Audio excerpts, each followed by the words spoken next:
Can you please rise and join me in the Pledge of Allegiance? I pledge allegiance to the flag of the United States of America and to the republic for which it stands, one nation, under God, indivisible, with liberty and justice for all. Thank you all and good evening. Tonight is Tuesday, April 11th. It is a little before 7:35. We just came from executive session where we were talking about board, commission, and committee appointments. Before we get the meeting, the rest of the meeting started, we do have a bit of a special ceremony tonight where we are swearing in two of our sergeants. So, I'm gonna move that.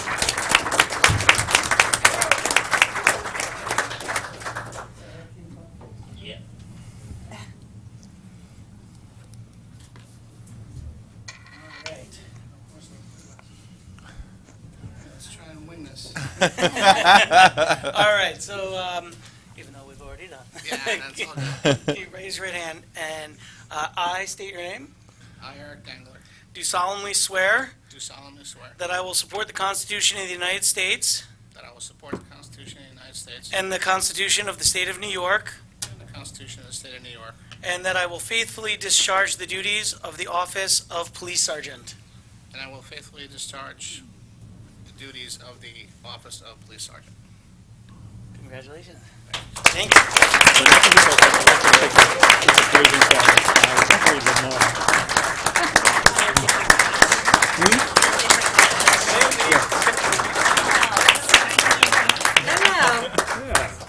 Come on.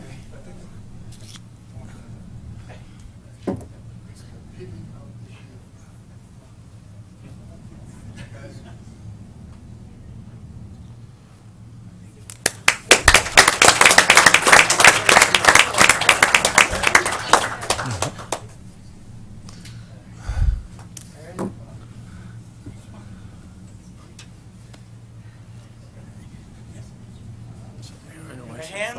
I state your name. I, Aaron Weiss, Do solemnly swear do solemnly swear that I will support the Constitution of the United States that I will support the Constitution of the United States and the Constitution of the State of New York, the Constitution of the State of New York, and that I will faithfully discharge the duties and that I will faithfully discharge the duties of the office of Police Sergeant. of the office of Police Sergeant. Wow.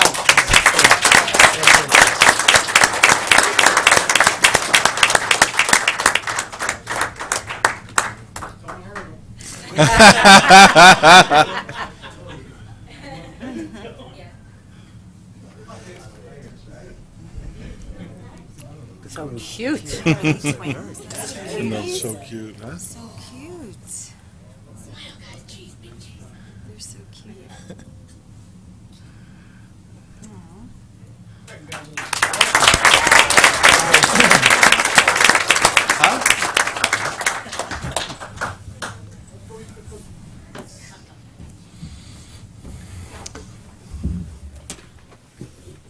Well, I definitely want to say a big congratulations to Sergeant Dangler and Sergeant Weiss.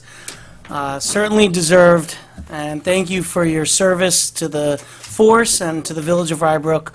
It's greatly appreciated. We have, I say it all the time, we have a great police force in Rybrook with a great leader in Chief Austin, and, you know, just keep up the good work. Thank you so much.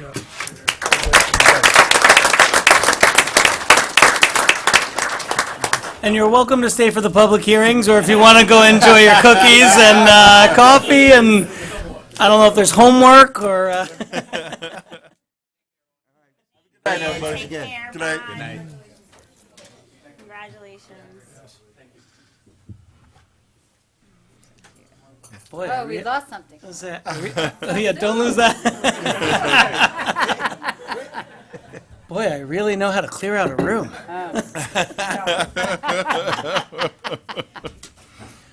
All right, so we are moving into our public hearings. I don't think it's still open, right? It's a We have continuing of the public hearing. continuation. Yep. So we don't need to open. So a continuation of a public hearing on local law creating Chapter 158, Section 2.1 of the Village Code concerning seasonal leaf blower restrictions. And I would say that since the last meeting we had 2 months ago, there have been some significant changes to the local law based on comment from both our Sustainability Committee as well as from the public, where I guess, Chris, do you want to overview the changes? And then we have one other slight change also in wording tonight that will, that's really seeking to just clarify wording to get the true intent of what we were looking for in the local law. Okay, so this is just a reminder, this is a local law that's proposed based on originally recommendations of the Sustainability Committee, and also went through with a lot of discussion for many years on the subject, as well discussion with the village board.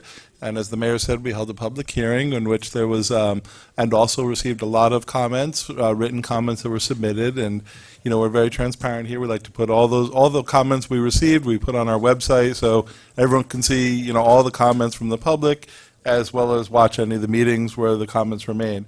So just a reminder about this local law. The local law that's presented is, I guess, an off-season ban on gas-powered leaf blowers.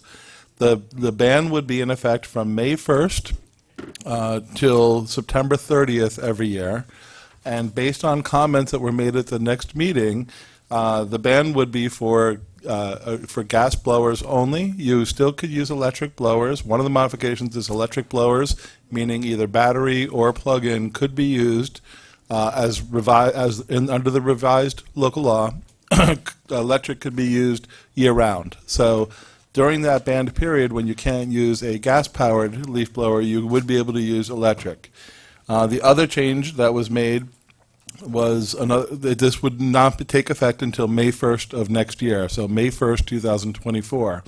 And what that does, give people time to go out, purchase electric leaf blowers, to buy the equipment that's out there. Some places it may be harder to find right now, so, you know, giving it a full year will give people an opportunity to find the right blowers, to be able to use the right, you know, make the right decisions, and provide adequate time for that, for both the landscapers as well as individual homeowners. And during that time, the village is intending to do educational promotions as well, you know, kind of show the different products, how they work, you know, the good and the bad of them, and do some education on the subject. And the last subject is basically all the exemptions, all the groups that were exempted were removed, except for utility companies and like when you're doing paving or resurfacing. Other than that, the exemptions were all removed, but now there is now a process for property owners with that maintain over 5 acres of property. They can come in and make a case to the village board, and the village board, by resolution, would be able to approve or deny or, with conditions, modify the request for exemptions. So those are the changes that were made in the proposed local law. And council just, I think, was going to make one clarification to the intent of the local law as well. Yes. So with respect to paragraph E of the local law as revised, that refers to the owner of any real property in excess of 5 acres, we would add a comma after acres and insert the phrase, including a homeowners association that maintains individual properties along with its common areas, comma, and then pick back up with the language that's in the proposed revisions, may be exempted or exempted in part from the restrictions imposed by this section by resolution of the Board of Trustees. So what that means in short is, if there's an HOA that maintains the individual owned lots within an HOA, if they maintain the common properties and the individual lots, they would be able to apply for an exemption for anything that they maintain. So that's the clarification in this proposed local law. Okay, great, thank you. So that's an overview of the changes that were made since the last time. And as this is a public hearing, the public hearing is still open. So I think we had a list. Okay, thank you. So there was only one person who had signed up, Barry Albala. So if you would like to speak, and then if other people would like to speak after, just, you know, raise your hand. Or we could pass it around if people would prefer. Yes, But- why don't you do that? Okay. Thank you, Greg. Okay, Barry Albala, 25 Talcott Road. It seems to me from discussion with the community and just keeping my eyes and ears open that this board in front of me has made up your minds. I hope it's not the case. I kind of got the chills when the police officers were sworn in and you talked about the Constitution. What we have in front of us is a classic example of an overreach from a local government in direct. What I see in front of me here is what our country is going through, a large government or a small government. I think the founders wanted a small one. I feel we're going in the wrong direction. I feel this is an overreach. I feel that the amount of time that we're taking with the banning of a leaf blower is obscene. The way I see it is that we're taking away an effective, efficient, valuable tool for all of our residents and homeowners and suggesting an inferior replacement based on a weak hypothesis. We have no real risk-reward analysis here. And in my opinion, it's just a reaction by bureaucratic minds that think that they're the smartest and most concerned people in the room. This is a feel-good move that actually takes advantages away. We are going backwards and causes unrealized bad consequences for the environment and the job at hand. If all gas-powered leaf blowers across the nation were tossed in the garbage tomorrow, we, the local residents, would suffer. Our sensitive ears will remain overly sensitive, and our precious environment will be no cleaner and no more beautiful. Please, elected board people, shake yourselves out of this take stuff away mentality. This should be tabled immediately. We have no problem here. We should let ourselves live, let ourselves leave well enough alone, and don't always think that change is necessarily good.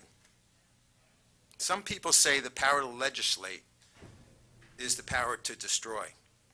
Because others have moved ahead to ban leaf blowers, gas-powered leaf blowers, does not prove its merit.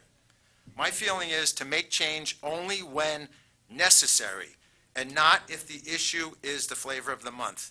Our society is in a panic mode, and clearly a knee-jerk reaction is not a good choice. I'm reminded some 50 years ago, when scientific studies illustrated the disastrous position we all would run into, we would have no more land to inhabit. When professionals thought that secondhand smoke would kill us in significant numbers. Just last Thursday night, the New York Mets had their baseball home opener at Citi Field. Earlier the day, forecasters using the latest high technology equipment predicted rain. The game was canceled. It didn't rain, and it turned out to be a beautiful night. Crazy as it seems, a growing faction of I pronounce this wrong, but Parisians in Paris are making the head-scratching claim that disease, this is true, I'm not making this up, disease-carrying rats are good for their city and should be able to coexist alongside humans. At the exact same time, New York City mayor hired a six-figure administrator to get rid of these rats. At the same time, Paris, New York.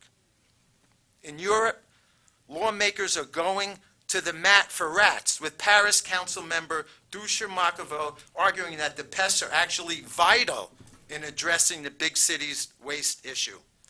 They are assets rather than problems for effectively maintaining the hygiene, quote, of our city, Marvac said in the September meeting. Crazy. Crazy. All the efforts going into chasing 9 net zero policies across the West are wasted in more than one. The obvious is lots of pain for very little gain, since China, India, and developing world are not on board.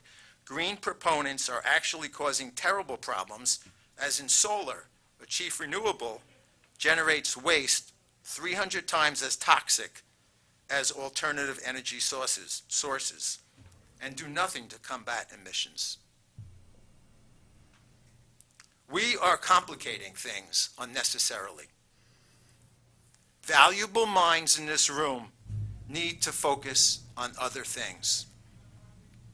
I understand we all want to be a positive influence in our community, but this is nonsensical. By the way, are not gas-powered leaf blowers manufactured under our strict safety guidelines, including noise and pollution? That was a question.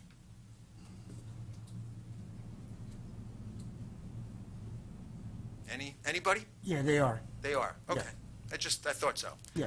The next chapter, take away our gas stoves. They are. Unfortunately, they are. Rosemary Schlank?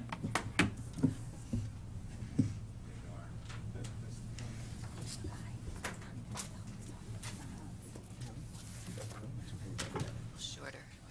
Okay, Rosemary Schlank. I'm from 9 Bayberry Lane. I think we need the microphone. And I would like to answer the question that was just posed, for starters. And yes, gas-powered leaf blowers are made according to manufacturer specifications, and manufacturers give out written instructions to go with those machines, but they are not always operated according to those instructions. And I think, Rosemary, you can continue, please. Okay. Talk to the I board. want to make sure that those at home that are watching Can can hear. hear her, because I don't think Yeah, that the maybe speak a little more microphone. into the microphone. Sure, I'm sorry. Thank you. Thank you. Okay, so I have a written statement tonight. It's a little awkward, but I was kind of pressed for time, and I didn't want to ramble on. I fully support a seasonal leaf blower ban. My main concerns are with, 1, the 5-acre exception in the revised law, and 2, the safety and quality of life issues that are raised by the simultaneous use of blowers in roadways to move large piles of leaves over long distances to a dumpster or a dumping ground. Now, granted, this type of activity probably does not happen as much in other parts of Rybrook, but it happens frequently where I live, and I feel it may be due in part to services that are provided to residents in other parts of Rybrook, but not to my community. So tonight, I really just have 3 requests. First, I ask that you include in the local leaf blower law a prohibition against the simultaneous use of multiple gas-powered equipment. In my community, the workers are often in the roadways using multiple blowers, at least 4 at a time. And this is precisely the kind of usage that triggers the most significant safety risks. And by the way, I did my research on that in the United States Consumer Product Safety Commission's database. The risks of activities like that include getting hit by an automobile, getting hit by a piece of mulch or metal that flies into your eye, getting your hearing damaged by the noise of multiple pieces of gas-powered equipment operating at the same time. Now, the automobile injuries affect the operators. The risks of ending up deaf or blind affect the passers-by as well. And for these reasons, other communities have enacted laws to prohibit the simultaneous use of multiple pieces of gas-powered equipment. And I am asking that Rybrook do the same from October 1st through April 30th of each year. The comment letter that I sent to Greg has the words from the City of Rye's resolution. I suggest these same words would provide consistency for the landscapers and would work well for us too. Second, my community is a PUD. I'm not sure anymore if that still stands for Planned Urban Development or Planned Unit Development. Planned unit development. Planned unit development. Planned Unit Development, okay. No individual homeowner has land in excess of 5 acres. But the roadways and other portions that are open to everyone add up to more than 5 acres. These areas are known as common interest realty. For expediency, the HOA holds the title to these areas rather than all the homeowners. I am concerned, and tonight it was confirmed, that the village might make an exception to the leaf blower laws for the common interest portion of the PUD or the entire PUD.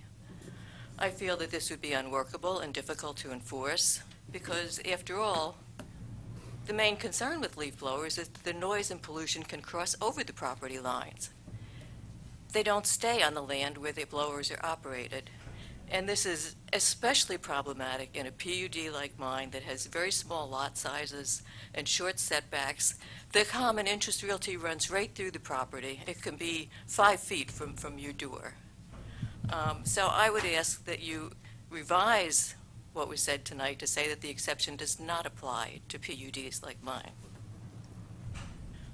And third, and lastly, I see that the budget is on the agenda for later tonight. And I am asking that you please set aside some funds to provide for pickups of leaves in PUDs like mine. Homeowners in other sections of Rybrook can put their leaves out by the curb, and the village will pick up the leaves with a vacuum truck. At least that's my understanding.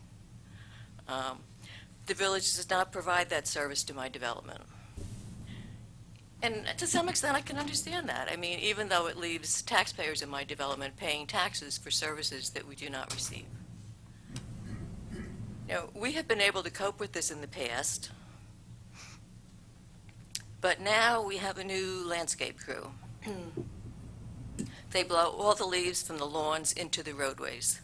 Then they blow or plow, sometimes they use snow plows, to plow the leaves from every corner of the 38-acre development to a dumpster or dumping ground on the perimeter of the development. I mean, all the way across 38 acres.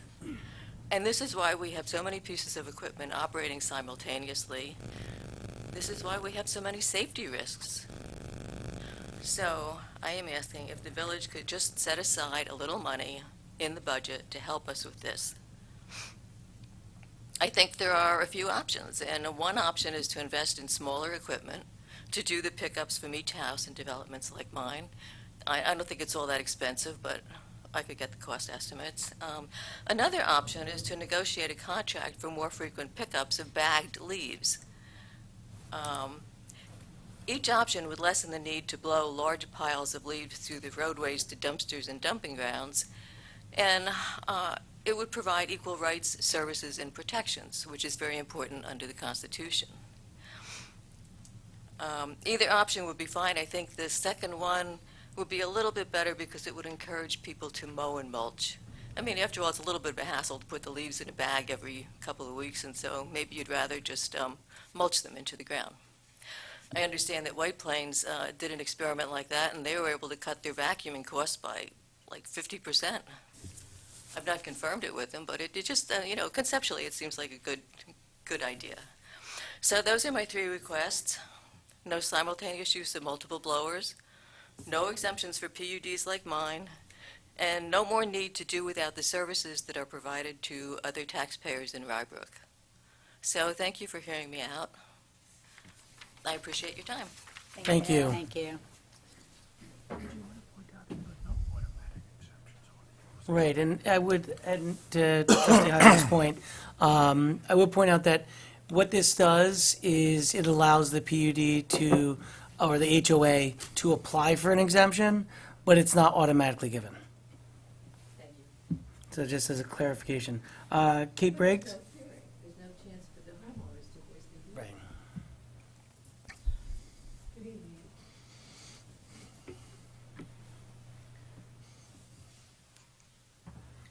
Good evening, Mayor and City Council. I appreciate you listening to us from last time and adjusting this proposed law.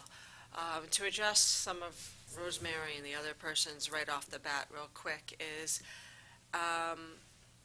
in Rye, that you can call up the police chief over there and talk to him. There are a dozen or so residents that are driving around and driving every landscaper crazy because they were trying to take pictures and submit it, and they're trying to call the cops, and it's just a runaround game, and that's just not cool. And like, one guy got a ticket last year because literally they were putting the lawnmower, not cutting, up into the truck while a blower was operating. It's just a nightmare. And it's really, we're chasing our tails, just trying to accommodate within the frame. It's a little too tight over there for that aspect. And the amount of phone calls that the police are receiving is voluminous, and it's interfering with just like health and heart attack and car accidents and everything else that they do. As far as a large plan unit development, maybe affording a more expensive landscaper who can be more delicate and take care of this in a better way would be one option.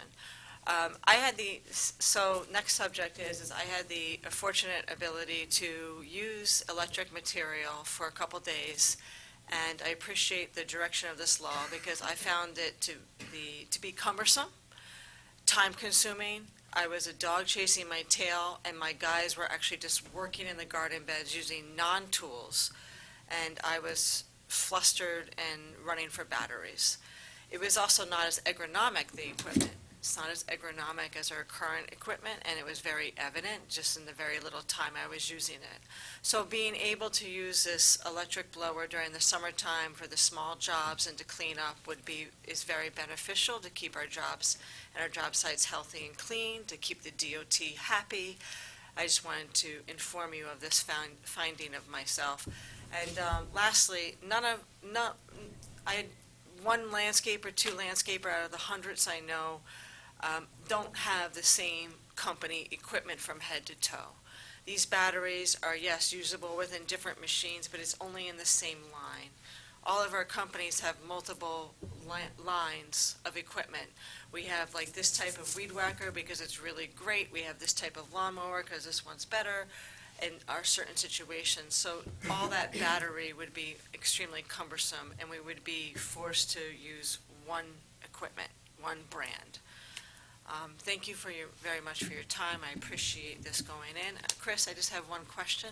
The time on this law of operation, what is the timing of this, like 8 in the morning to? Just have to double check on the law. So it's 158, out in the public. 158-2-2D. I'll look it up while you're doing it, and I can Okay. answer it. Thank you for your time, and I appreciate your energy for all this. Thank you. Thank you. You see the time? I'll look it up. Next, we have No, it Richard says Mast. Hours set forth in 158.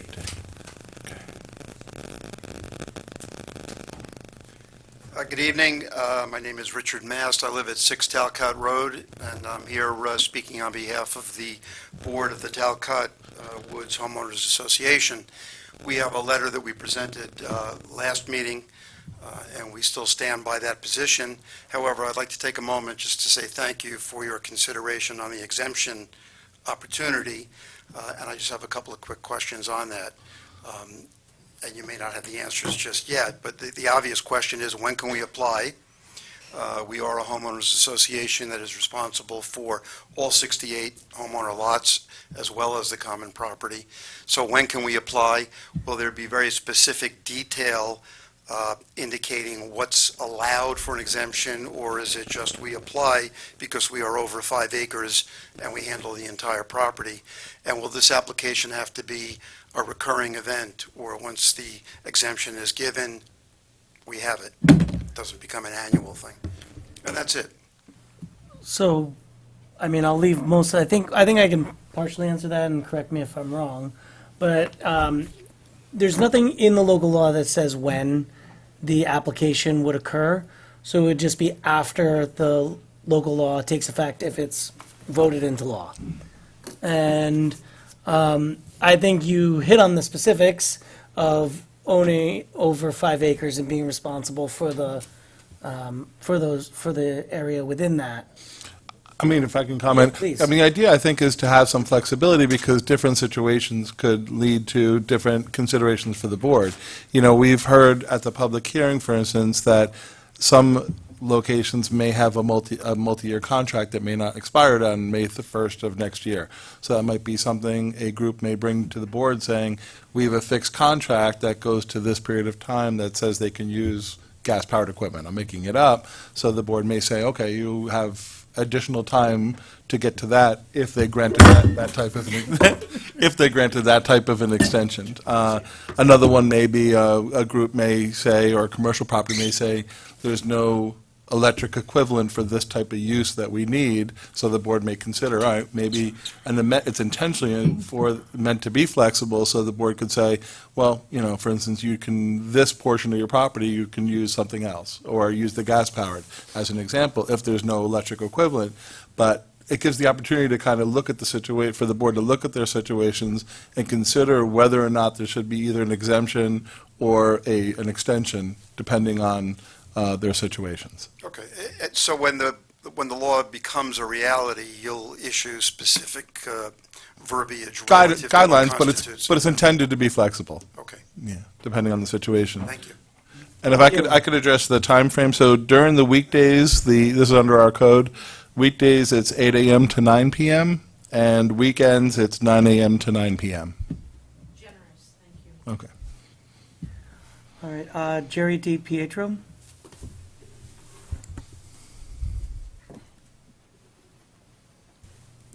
Good evening, Jerry DiPietro. I'm Vice President from New York Turf and Landscape Association. The only thing is, you know, you gotta take in consideration, battery is not there yet. You know, it's a little bit expensive, they don't last as long. The one blower, you need 8 batteries. It's gonna cost you like $8,000 just for batteries alone. So I would say, you know, at least give it another 5 years to anticipate, you know, the battery could develop better, and probably after we could go with it to all batteries. That's my thing. Thank you. Thank you. Debbie Friedman? Can you hear me with the mask on? Is that okay? Absolutely. Okay, so I'm Debbie Friedman, 2 Greenhouse Circle. I am here on behalf of myself and also on behalf of the Rybrook Sustainability Committee. I'm just going to start, well, this is probably from the committee as well, but I want to thank the mayor and the board for tackling this issue. And clearly, there's a lot of interest in the community, so thank you for listening. One of the things I love about Rybrook is that people really care about the community. And so there has been a tremendous outpouring of people coming to the public hearings to speak and written comments coming in. And I think that's really a testament to the community that we live in, and I think that that's positive, because ultimately, that's how democracy is supposed to work. We bring all of this input together, we listen, and hopefully then draft legislation that is better suited to the community, and that, you know, is better legislation because it has input from all the various stakeholders, both the residents and the landscapers and everybody. So thank you for listening. I very much appreciate it. One of the things that I heard at the last public hearing, and I'm going to speak more to the residents versus the landscapers, although I think many of them agreed too, is that we all recognize that we need to change what we're doing today. And I think, you know, I hope the board recognizes that change isn't easy for anybody. But the status quo isn't going to hold. So we do need to make changes, and I think we all need to adapt. Myself, you know, likewise, I drove here in 2014 SUV. It is not hybrid, it is not electric, it eats gas, it's a horrible car for the environment. I still own it and I still drive it, and I was not the only one with the exact same car in the parking lot today. So we're going to need to make changes, and I applaud you for tackling this and helping us to move forward. I think that's it. Then I've listened to everything tonight as well, and again, I think that a lot of the issues have already been addressed in the various things. I'm not going to read everything that the Sustainability Committee wrote in their most recent letter, but it is on the website. I saw that there. But I do want to point out that at this point in time, what we've gotten to is gas blowers are banned for 5 months of the year. Electric can be used all year long. So from a change point of view, this doesn't seem like it's a dramatic change that our community can't handle. So I just kind of want to make that point. You know, we're not looking at doing something that is huge at this point in time for the community, although I know some people may not agree with that. So that's the first thing that I wanted to point out. And then I think the main concern that the Sustainability Committee has with the current draft of the legislation is the exemptions. Our previous mayors mentioned that the 5-acre plus properties could constitute as much as 25% or maybe more of Rybrook. So I think we need to keep in mind that if we are providing exemptions for these large properties, the impact of the legislation, the benefits of the legislation will be fewer and smaller. So just want to make sure that that gets taken. And this latest draft of the legislation also gives a full year from the time that it's enacted, pretty much, assuming that it's voted on soon, because it won't go into effect until May 2024. And so we feel that that gives both residents and landscapers enough time to make those changes and to get ready and to prepare. So I'm going to actually just read then some of the other stuff that we talked about. Concern with the exemptions is that it's very imprecise. And we would want to understand a little bit more what are the criteria that you're looking at to evaluate that. And, you know, there's a little bit of concern that legislation is very specific and clear and enforceable, and that the exemption idea right now is very loose. So we'd like you to consider that. We talked about this. The other thing that we talked about as a committee is that large property owners are able to apply for exemptions, but smaller property owners are not. And we actually feel that that's a little bit inequitable. It almost feels that the larger property owners are being offered a privilege that's not, you know, offered to a smaller property owner. And an individual property owner may have budgetary issues where it's difficult for them also to afford, if they're doing their own lawn, the equipment. So it's just something to think about.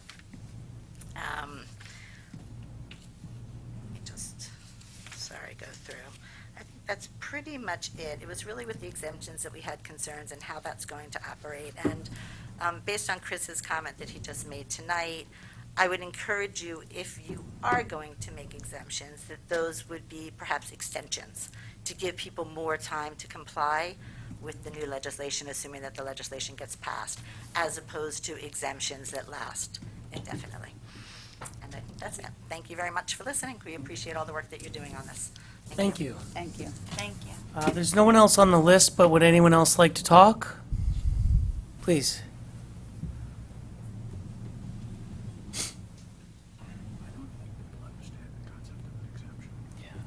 How you doing? Jason Tax here. I'm over on Country Ridge Drive. I'm still pretty young. My first home, just bought a couple of years ago here. So I'm new to a lot of this. But in my years, I don't know, and maybe it has happened here, I don't know, a lot of people losing their hearing because of lawnmowers or getting hit by debris, getting hit by cars. I don't personally see that. I've never heard of that. Lived in a house on Long Island my whole life, so I don't really see that being a big issue. We talk about pollution. I feel like that's probably not a big issue coming from lawnmowers. We live in the path of the airport. You have airlines flying over our heads all day long with noise pollution, jet fuel. So again, I don't think a lawnmower is really something that is going to cause too much noise pollution or damage. And then most importantly to me, I feel that the cost is going to come down to the homeowner at the end of the day, right? You have landscapers that have to go out and buy all this new equipment. That cost is going to trickle down to me and everybody else. There's already, with all the inflation and increasing in pricing and everything, to now ask us to potentially pay more money for a service, I think is not necessarily fair. On top of that, you have the golf course, which seems to be exempt from this. I live right onto the golf course, and they are going to be blowing their leaves, as they normally do, onto my property, which is fine because I have a service that gets rid of them. But if I don't have that service anymore because they are too much money and I can't afford it, what's going to happen to those leaves on my property? Because at the end of the day, if this comes down to now being a cost issue, and maybe others are in the same boat, I'm not going to pay it. And then what ends up happening, you have the property going into, looking like it's in shambles. There's already a few houses on the neighborhood that don't really take care of their property. And I think at the end of the day, it's just going to, have an effect on the home prices and just the overall care of the property. And just, again, just financially speaking, I think it's going to add more hardship to young families and other people that can't necessarily afford an increase in pricing on their landscaping. So I think at the end of the day, the pricing is a big issue. We think it's not, moving forward with the times, and the landscapers are going out and having to buy new equipment. That probably is going to cost hundreds of thousands of dollars to replace all of their equipment and add it all into batteries and all electricity. And again, I don't think that's a fair thing that now everybody is potentially going to have to be paying more money for a service that, we're getting now. So that's about it. Thank you. Thank you. Thank you. Okay. I can start. You want me to start? So I just want to clarify a few items. So again, this is clarity. It's only about leaf blowers, so it's not about lawn mowers right now, and it's for the non-traditional leaf blowing season when leaves are typically falling. So we're talking about from May to September. So you'd still be able to use, under the current legislation, gas-powered leaf blowers in this earlier spring, prior to May, as well as in the fall season. So they could still be used then as currently drafted in legislation. The other clarification is, it was just mentioned about the golf course. So the original legislation did exempt golf courses, but the revised legislation took that exemption out. So for the golf course would have to request an exemption from the village board and explain, why they would be, they should be considered for such exemption. And then, again, just because somebody is asking or has the ability to ask for an exemption, it's really going to be up to the village board to decide whether or not that exemption would be provided. So just to be clear, properties over 5 acres aren't exempted. What you're doing is you're just saying those properties have the ability to request an exemption from the village board, who may or may not grant it or grant it with conditions. Did you want to add? No, that's basically what I want to say. You start off with the assumption that nobody is exempt from this legislation unless and until, by right, they apply for an exemption. And then it's up to this board to determine whether they have, met whatever criteria we determine to exist to deserve an exemption. But it's not automatic. Rosemary, go ahead. Yes, please.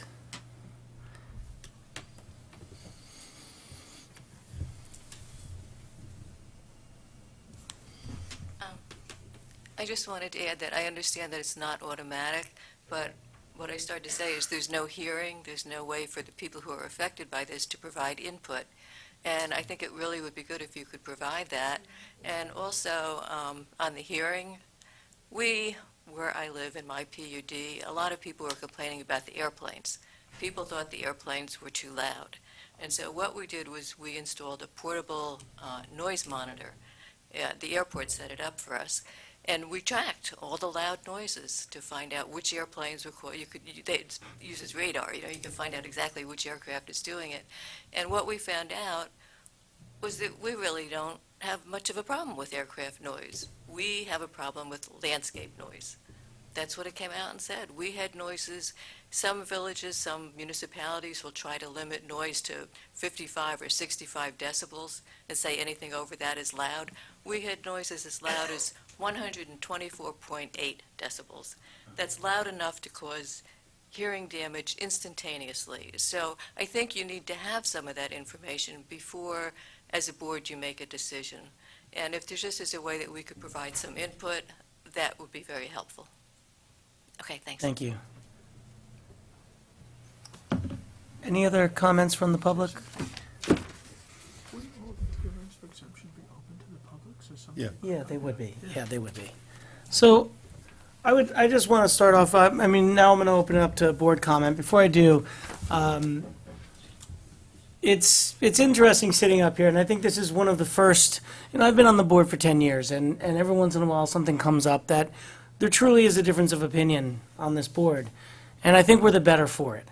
I think that there has to be a level of compromise. Certainly we take in the consideration, this started as a recommendation from the Sustainability Committee, that this was a report and recommendation was asked for by the outgoing mayor a year ago, is when this was asked for. And the Sustainability Committee did their due diligence and came back with a proposal. And through public comment, through board comment, through thought process, this has been changed. And no law is going to be perfect. No law is going to satisfy everybody. But it's our responsibility to weigh all the information before us. As a former chair of the Sustainability Committee, I know this was something that I was looking at more than 10 years ago. So I would never call this reactionary. I think that this is something that we've spent a lot of time discussing and a lot of time reviewing. This is our second public hearing. We had to have the second public hearing because we were changing the law. We knew we were changing the law based on public comment and based on the thought process of the board in front of you. And the way that this is drafted right now, I'm comfortable with personally. Does it mean it's perfect? No. Does it mean it's going to satisfy everyone? No way. Does it mean that it's going to stay like this forever? Probably not. That a lot of what we have in our village code is fluid. That's why you have the village code. That's why we have public hearings, and that's why we take up things where we've taken steps to streamline certain areas of the code. Why we've taken steps to make it so that we could have deputy electrical inspectors as part of our code. But that's the idea of the village code. This village has been around since 1982. There's been a lot of change since then, and there will continue to be change. And so my personal feeling is that while I'm not necessarily, I think this law could be stricter. I think it could be better, but I'm comfortable where it stands right now. And that's my personal view, and I'll certainly open it up to any other board member who would like to speak. Would you like to go first? Okay, you go. Because you may diddle you, go ahead. Or I may not. Excuse me. Go ahead, you go No, first. please. Trustee Morlino. Well, I'll make this it's been it's been a tiring discussion about leaf blowers, and I initially wasn't in favor of it. I felt that it was really strict, and I pushed to have, for sure, to make sure at least have electric blowers. I also was concerned about pushing it this year, and we were able to agree on next year to enforce it, to give everybody time to purchase electric leaf blowers. I do agree with the gentleman that mentioned something about electric products and how well they operate. You're right, we're not there yet, for sure. We're getting close, but just like cars, we're getting better with cars and batteries. I hear these comments. Every time I hear these comments, I have to rethink it again. Comments can come in, then you rethink it, you make a decision, and then the next meeting, another comment comes up. It's hard. It's very hard to make these decisions when you have the public at you, and they come up with these different suggestions or different reasons why we should or shouldn't do it. I don't know. I'm still on the fence about the whole thing, really. I mean, I feel good that we have time to vote on something like this. We still have time to enact it. It's not going to happen until next year. And if we do it, I don't know, I'm just still a little confused, you know. We keep changing it. It's being changed quite a bit. Every time something comes up, we change it, and it's, you know, so, I don't know. I'm still not sure. That's all I have to say. Ready? Yeah. So I didn't prepare anything that was written. I missed the first discussion, but I assure you all that I watched all 3 hours of the first discussion, and I read all 95 letters, and I have personally fielded 50-plus calls from friends and angry neighbors. So what I'd like to say is that change is always uncomfortable for everybody.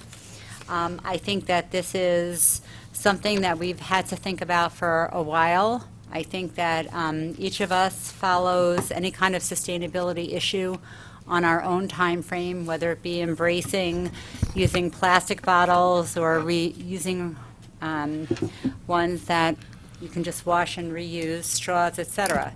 So this is really a fluid one for me because I see everybody's point. I see the point when we saw the Sustainability Committee showed us a movie where in California, they said that the particulates are very dangerous and can cause cancer, et cetera. And I saw that, and I'm like, oh my God, we have to stop these particulates. The truth is, it is not only leaf blowers blowing particulates around. It is also your airplanes. It is also your cars that have huge emissions. So if you can't legislate all of that, this is just a small little piece of it. And if we're only doing it for the 4 months out of the year, it's a tiny step. So if people are comfortable doing it on their own, that is what I would advocate personally. I don't believe that we should be legislating it at this time because I don't really see how much it's going to contribute going forward. I think that everybody has to take it on their own. That's my personal view. I see the point of it, but I also don't think the equipment is there. We pressed Mr. Nowak, well, he's our tester and he's our expert on whether or not the machinery really can do the job. And the truth is, it will take a much longer time for people to do these things with this type of machinery. That being said, I think that if you want to take it on and just use an electric blower, you should do that, and that is where we are all headed. That's why cars are going to EV. So everybody has to make their own step, or his or her own step, is that correct? His or her own I'm step, not going to bail you out at this time. Okay. Grammatically speaking, his or her own choice on this one. I just think that one size does not fit all, and I'm not ready to enact something like this personally. I think that prohibiting it is really a dangerous step at this time when the technology is not there. A law can't satisfy everybody. I understand why people want sustainability, and I make my own steps. I drive a hybrid car. You drive a 2014 car. That is not always a choice. It's an economic one. So is this leaf blower issue. It's an economic one because it's a very big buy-in for all of the landscapers. So I appreciate that everybody has let me know how they feel. We're in a no-win situation here. We're going to annoy half of the constituents in our village. So I think that everybody should take on what they think they are comfortable with, and we cannot legislate it. That's my point of view on this one. So I think that we should wait. That's my point of view. Oh, you want me to go? Yeah. You want to go in order? Yes. Okay. No? Go ahead. All right. All this last. Oh, okay, gotcha. Great job. So I started out volunteering for the village on the Sustainability Committee, and I was the chair. And this brings back a memory when we wanted to ban plastic bags, and people were all in an uproar. And they're like, no, you can't take away my plastic bags. I need them. I need them. And here we are a couple of years later, and do people even remember their plastic bags? Obviously, it's a different price point we're talking about, but what I'm saying is change is happening, and it's going to happen whether we are all fully on board or just half of us are on board. And this is the way the world is heading. And we are not doing, I don't believe we're doing anything so drastic. We're not asking people to give up their leaf blowers in the fall. their gas leaf blowers in the fall, which is when, October, November, into December is when all those leaves will be falling. You can use your gas leaf blowers then. It's really just during the summer months and warmer months when people are outside that we're asking people to not use gas leaf blowers. And I don't think that that's so much to ask. I understand the technology's not there. That's why we're giving everybody a year. Maybe it still won't be there in a year, but at least we're heading in the right direction. And as far as the exemptions go, I personally want the exemptions because I don't think it's fair to exempt the golf course, exempt the village, exempt certain people without giving everyone a chance to present their case for an exemption.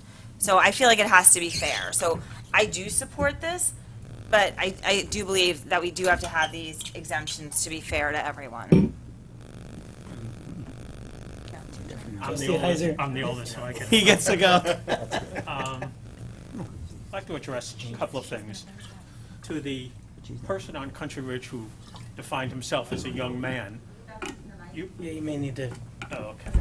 To the person on Country Ridge who defined himself as a young man, you probably don't remember, but in the 1970s, May not have been born. the government, in an effort to reduce pollution, mandated that automobiles had to have catalytic converters. It raised the price of automobiles. But the reason was because it's for the good of everyone if pollution is reduced. My car went up in price. I didn't have a choice. I couldn't have an automobile without a catalytic converter.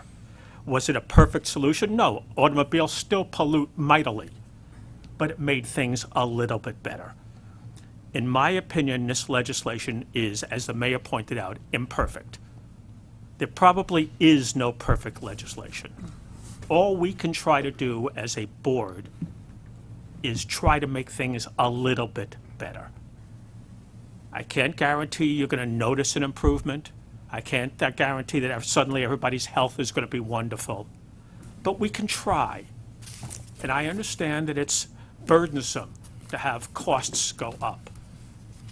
But I feel that in the nature of public safety, we all have to think about the fact that it is worth it. You have to buy a helmet now if you ride a bicycle. That's an added cost. Why can't I just ride my bicycle without a helmet? Whose business is it?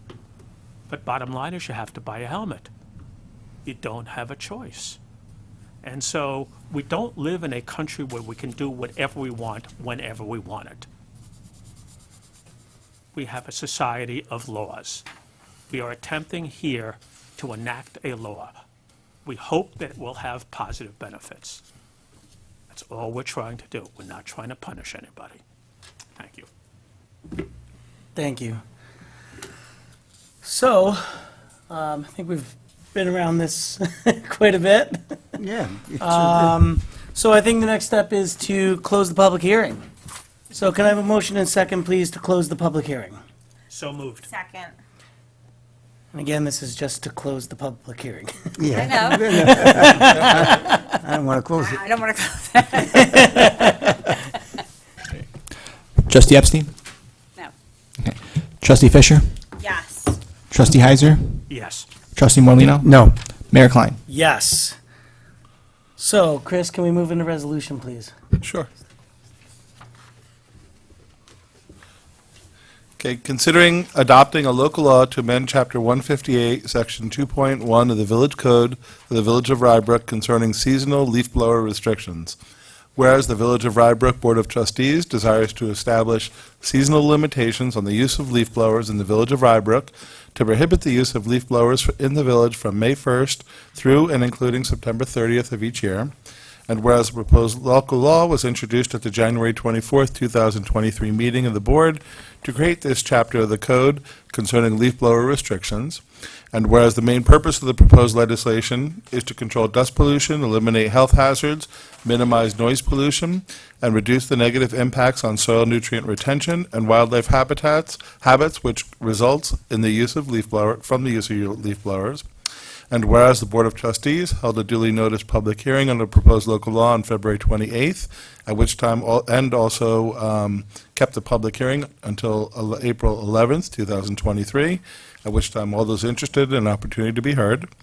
And whereas certain revisions have been made to the proposed local law, and whereas the Board of Trustees held the public hearing on the proposed local law, closed the public hearing on April 11th, at which time everyone had an opportunity to be heard.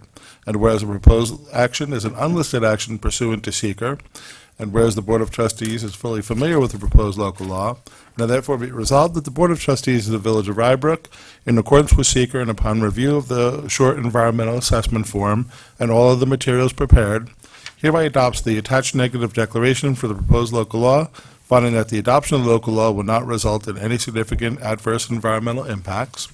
And be it further resolved, the Board of Trustees of the Village of Rybrook hereby adopts the proposed local law to create Chapter 158, Section 2.1 of the Code of the Village of Rybrook concerning seasonal leaf blower restrictions. Thank you, Chris. Can I have a motion and second, please? So moved. Second. I think we've had enough conversation on this. I would just say that, and I would reiterate that this is I still think of this as a compromise local law that we took into consideration comments from both the public and from the board. Okay. Trustee Epstein. No. Trustee Fisher. Yes. Trustee Heiser. Yes. And Trustee Morlino. No. And Mayor Klein. Yes. Thank you. All right, so moving into public hearing number 2, public hearing on the fiscal year 23-24 tentative budget. Yeah. I think we have a presentation here. You thought you could clear the Yeah. room.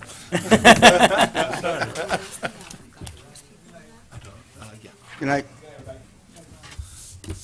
Okay, that's that. Man, that's sore. I don't remember. I don't remember that. Need a moment to I was born in Like 75 or 75. so. That's when I was I was born. born in 70. Yeah, they didn't have catalytic converters cars. I So don't- they really polluted a lot. Yeah. Make things a little bit better. They also didn't have seatbelts. Well, that's something else. There was no pollution involved, except when you went through his windshield. And you See how it polluted. goes.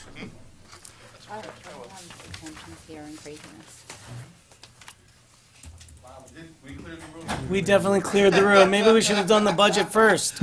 I definitely think we should have done the budget first. They would have absolutely. learned We something. did 2 weeks ago. Even Michael left. Michael left too? Even Michael left, I'll tell you. Even Michael. Not Mikey. What's that? That's for slashing his budget. That will be reflected in Michael's salary review. That's right. I think he's going to clean up outside. Okay, I'm very pleased tonight to present and provide an overview of our tentative budget for fiscal year 2023-24. Our fiscal year starts on June 1st and continues until May 31st. We've been working on this budget for, normally you always say we work on it since December, but this year it actually backs up a few more months as we went to a digital budget book this year, which we think is a lot more interactive. It's easier, better than a flat PDF for residents to review on our website. It's much more interactive. There's a lot more information that people can look at or download. So there's a lot more information is presented. This is a lot of work that goes into this, starting with direction from the village board in terms of parameters, and my office working very closely with the treasurer's office led by Trish Lepre, who's here tonight. And I just want to say right up front, thank you so much. She's an amazing treasurer. She does just a great job and goes over and above in every way. And behind her is Lauren Simmons, our deputy treasurer. Clap for you too now. And also does You a wearing great blue? job. I'm not wearing And Greg Rivera is also part of our budget team. So. Yay! And when Long we say it's a week. team, it's something that really goes through. Our department heads do a great job I didn't. providing, my office and Trish's office and the village board with a lot of information so that we can all make informed decisions. The budget was filed on March 20th, which is the state requirement. Since then, we've held 2 budget work sessions with the village board where they've met and gone through with all the departments to ask questions, get more information, talk about modifications. And the budget has to be adopted by May 1st or the tentative budget becomes the budget. Okay, so first we mentioned that there's a new format for the budget, and we use the ClearGov product to create a new digital budget book. So we think we're more, and especially for a community our size, this is something that we're very excited about. We think, there's nothing more frustrating, I think, for people to read, a PDF of spreadsheets, for a budget. So this provides residents with an opportunity to get to know our budget a little bit more, to be able to look up information, look at the history. There's a lot more data. It's very transparent. And if you go to our website, that's what it looks like. There's a link right on top.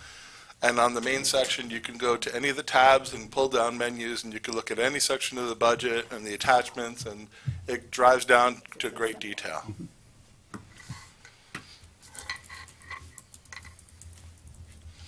Okay, the goals we have for this coming year. We have, we always try to set our budgetary goals, and they don't change too much year to year because we really believe this is the way we try to, live our lives as part of our day-to-day administration and carrying out the policies of the board. So keeping property taxes as low as possible, that's always a goal of the village. We try to balance that out with the needs and the maintaining high-quality services. We think we provide very high-quality service for the size of our community. We think that's what's expected, but there's certain things that are required and there's certain areas that are desired.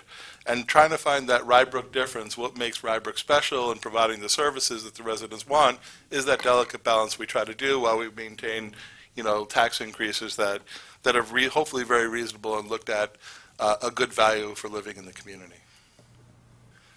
We always try to make sure we reinvest in the infrastructure. This becomes very hard in an area of tax cap, with New York State tax cap. But Rybrook should take a lot of pride in continuing to reinvest in its capital, continuing to invest in its infrastructure, its road system, making sure that our systems are maintained. We have, I think, about 1.5 million in capital this year, and that's pretty typical. We're doing a great job making sure that we keep up with our infrastructure and our buildings and our equipment. And continuing to maintain a strong fiscal condition. I think we've done that. You look at it, we stay within the cap whenever possible. We've our fiscal, our stress scores, everything else, which we'll go over later. We're a very solid position. Our debt is low. We think we're in very solid ground.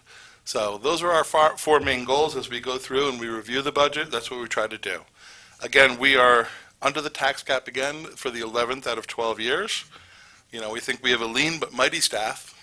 I'll say that. We have 75 full-time positions. We have some part-time and some seasonals, but those 75 full-time positions is a reduction of one position and a vacant position in Public Works. Again, the planned debt load is low, and the budget is consistent with our financial policies, which are also linked in the online budget. So this is really your general overview. If you look at it, so the total assessed value in Rybrook is that $3.2 billion, and that's actually a good sign. All the values are all going up in Rybrook. So whether it be residential, which went up about $195 million on all the residential properties, which is about a 7.5% increase, or the commercial side of it, which went up, a more modest, more flat, $2.6 million. The good news is properties in Rybrook are increasing in value. That's a good thing. That doesn't mean your taxes will automatically go up. What it means is the pie is just expanding. How it gets distributed is how the tax rate and the levy balances out. So if you look here, that's our total levy, which is the amount to be raised by taxation, is $18.7 million. And our total expenditures this year is $25.7 million. The levy goes up 2.77%, which again is below the tax cap. We are about $22,358 underneath the tax cap with the tentative budget. But a few modifications with the work sessions, which we'll talk about later. Okay? So we try to show this as an example of how this looks. So you can see the residential or the homestead, which is your single and one and two family homes. That portion of the levy is $14 million, $14.5 million. So out of that $18 million levy, $14 million of it is paid on the homestead side of it, and $4 million is paid on the non-homestead or the commercial. So in order to see an example, that's the residential tax rate in the tentative budget. You'd basically take your tax rate, which is $5.22 per thousand, times 931.501 if you want to do 507 if you want to do the math, And the average village tax for that would be, for that homeowner, for the average home would be $4,867, which is about a $146 increase over the prior year, $12 a month. On the non-homestead side, what you have to do, it's a little bit different because you can't take the average home price. We just pick a price of a commercial property. So a sample commercial property at $10 million would be paying $86,000 in property taxes. But you can see the non-homestead rate dropped, so they'd be paying a little bit less actually on the homestead side. So the total levy increase, again, is within the tax cap. Homestead increases 5.58, non-homestead actually decreases, and we are 22,000 below the cap.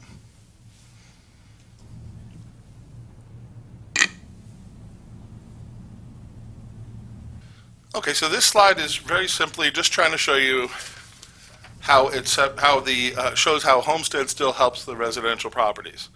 So actual distribution with homestead is 77%. If you think about it, almost 78% of the levy goes to the base proportions are paid by the commercial properties. And the non-homestead. Sorry. Huh? The opposite. Sorry, reversed. Yeah, Yeah. the homestead properties. Pays 77.9% of the pie. Okay, for every dollar they spend, the homestead properties pay $78 of it. The non-homestead pay about 22%, but the actual would be 85. If you were not to have homestead, the residential properties would be paying 85 cents on the dollar, and the non-homestead would be paying 15 cents on the dollar. So you can see how homestead still does protect the residential properties, enacting that every year.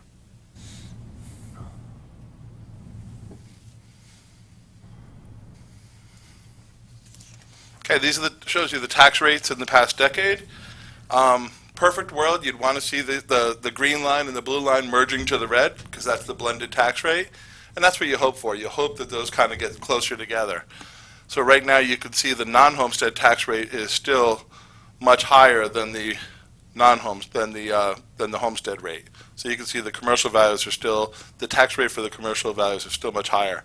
So for every dollar spent, the commercial properties are basically paying about 2 times as much from the homestead than the homestead properties. The blended rate would be, if there was no homestead, non-homestead, that's where it would be.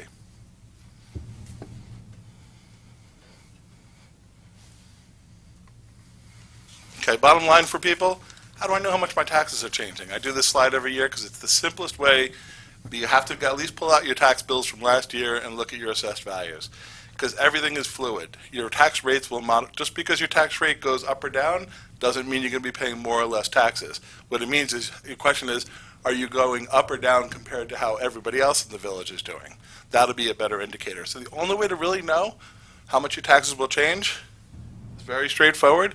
You have to take your assessed value last year, and the average assessed value in Rybrook was $887,200. Last year's tax rate was 5.3215, and you come up with the village tax of $4,721.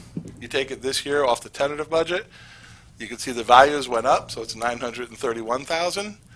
That's the rate, which you can see has dropped. Again, that doesn't mean your taxes are going to go down.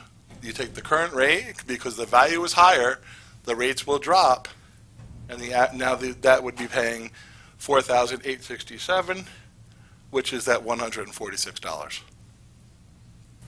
So anyone can do that at home, and if you want to need help, you can do it online, or you can just give me a call. How are taxes distributed in Rybrook?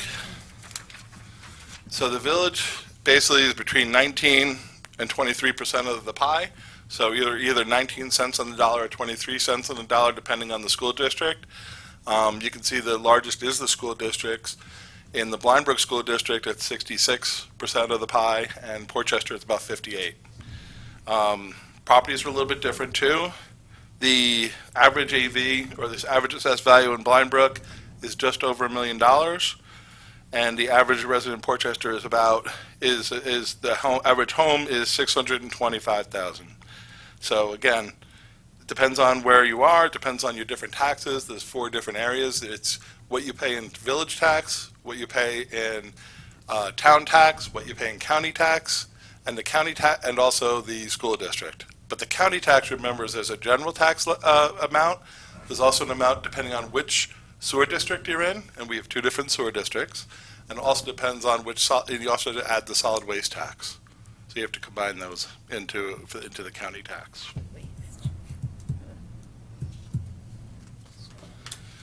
Okay, a little bit on expenditure trends overall, just to give you a general sense.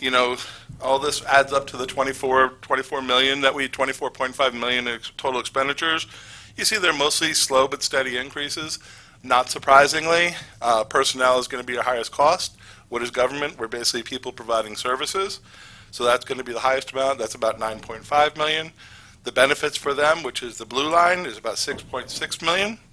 The equipment that we use to provide and contractual is about 6.4 million, and debt service is about 1.8 million. We have no new debt being issued in this proposed budget. Some of the drivers that we have this year, it's a tough time. Our costs are going up like everybody else is, and things like inflation will impact us.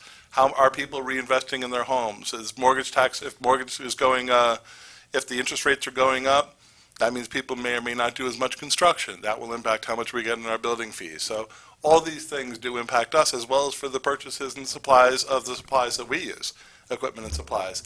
We have the same delay issues that everybody else has. We always want to try to stay within the New York State tax cap, which we've done every year but one, which was a planned expenses that we had that year. And we also have, last couple of years during COVID, there was some short-term federal subsidies available, the ARPA funds, which was able to we used really for capital projects for the most part. Again, small staff but mighty. We definitely could use more, but we do with what we can, and we think we do a pretty good job with the staff that we have. I think they do a great job. Again, personnel and benefits, those costs tend to go up, and that's our largest part of our total expenditures, other than our salaries and benefits of the people that provide the services. Health insurance is at $3.1 million now for those employees. New York State retirement is a $2 million expense. So you can see all those are driving the budget. We continue to commit to capital. There's a cost to that, but it's very important to maintain because it'll only build up and the prices will go up after that.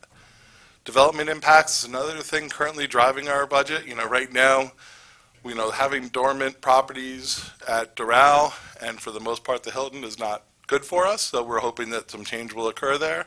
We also have the approved project at 900 King that if that was starting, that would also help us as well. And sales tax revenues, on the positive side, sales tax revenues are going up. So that extra percent that the county added on a few years ago, during COVID, it was always questionable how much that was going to have a real impact, but now we've seen a little bit more experience, and that really has helped drive our budget and help us on the revenue side. This just shows you a long history, but I think it's important to see. So the way that the retirement payments work is it's a percent of payroll. So that includes your general payroll as well as overtime.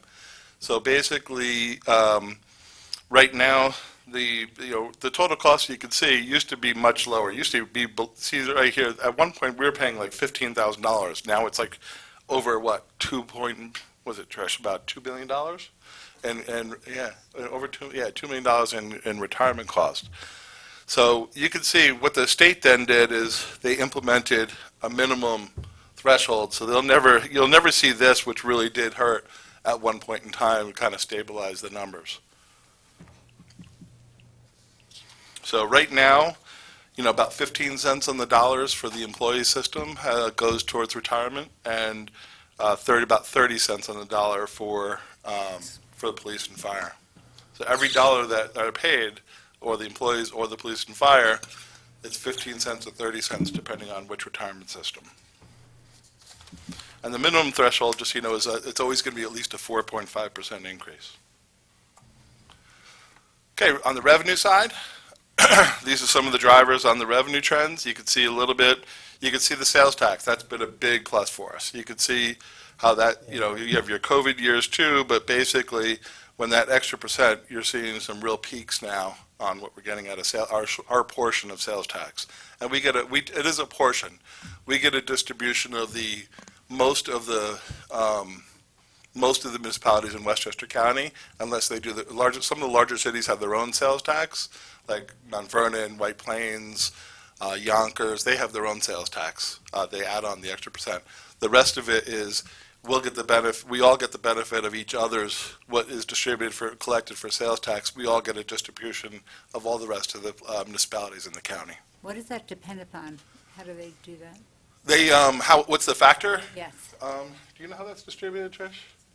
It's a portion of the 1% that we get of what's received in the county. Thank you. And I think it might be based partially on population. The other one is that's kind of one we always kind of keep an eye on. You can see, hotel tax. Right now, we don't have any hotels. You see how that revenue used to be $700,000. That used to be up here. And now you can see that's just all flat. And the other one that's real flexible that you see is the inspection fees. Those are your building fees. So if you can see it red, that we're starting, as we talked about the other day in the work session, we're starting to see more of a decline. If we get some of those building developments come into play, we're hoping to see that number go up, but that may not happen right away.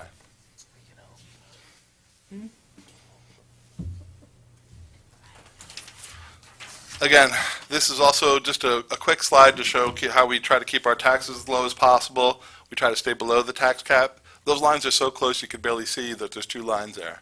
But what you have here is one is the actual levy and the allowable levy. So all but 1 year, again, we've always been below the actual levy that we could have gone up, the allowable levy that we could have gone up.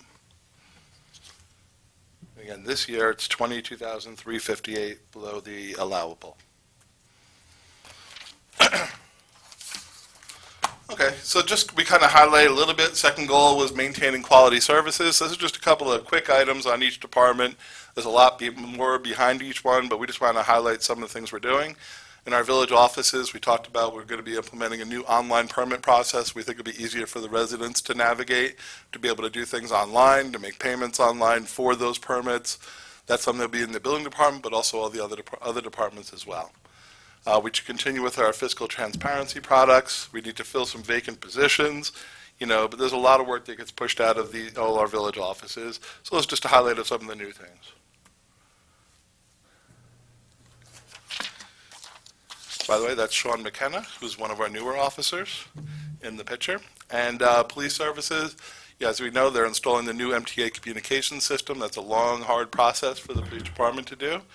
A lot of community policing that we try to do. Again, social media, they've got a great outreach to the community, whether it be social media or just reaching out to the community at various events.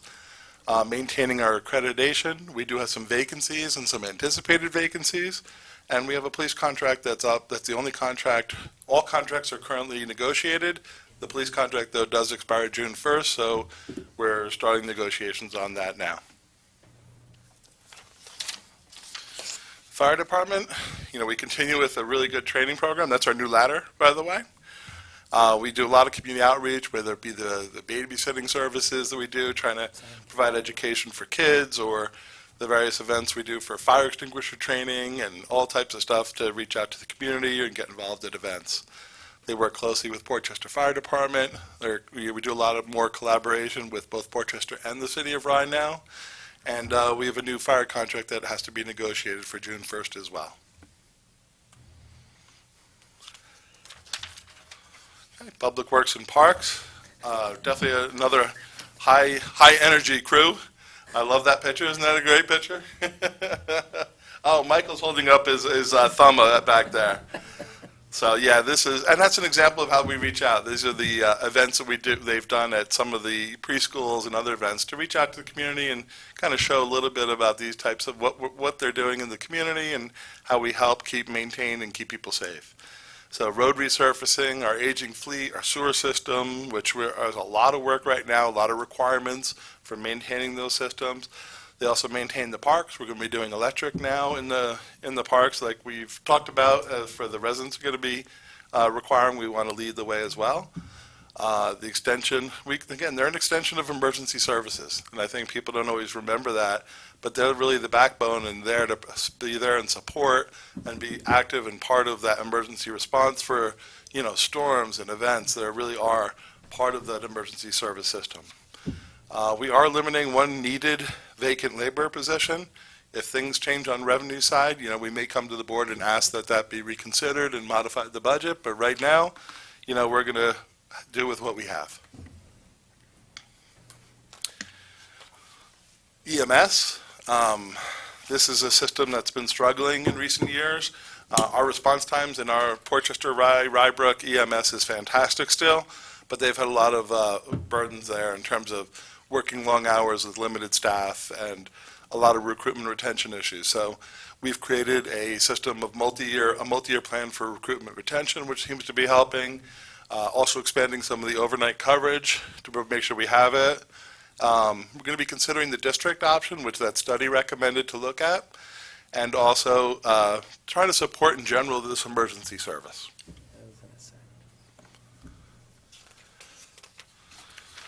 Recreation, again, we try to do a lot, and you can see pickleball. It's everybody's talking about right now, right? It seems to be the rage. Everybody wants that, and we're trying to meet those needs. So, we have 3 courts at Rye Hills Park. We want to add another one at Garibaldi now, and we're seeing a real good positive trend on our recreation. We're starting to see things that people are coming back out. Our numbers after COVID now, which were low, are now really popping back up again, which is a really good thing. So whether it be bringing the community together at various events we do big events, we do small events, and just try to keep the community very active, and we're getting really good feedback on all of them. Our day camps are really picking back up in numbers, which is good. And we do run a state-licensed school-age childcare program, one of only 2 communities in the county that do that. And we're really focusing, through Trustee Epstein's efforts and her leadership, providing our fitness initiatives. So we're trying to really focus on that for some of the residents throughout the community to encourage more fitness. Mm-hmm.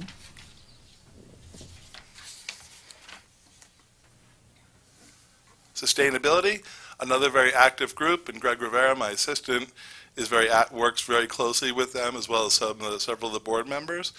So we have the measured move towards electric, educational programs that we're out there, kind of provide information for residents, food scrap programs that we continue. We're collaborating with the schools and the Roots and Shoots programs, doing more and more with them. They're looking to do environmental programs next year, so they're asking for us to be speakers and things like that. So it's a really nice program, native plantings, pollinator pathways. Michael's also helped out a lot being an arborist and trying to provide a lot of good educational information, and also, provide these sustainability initiatives for the community.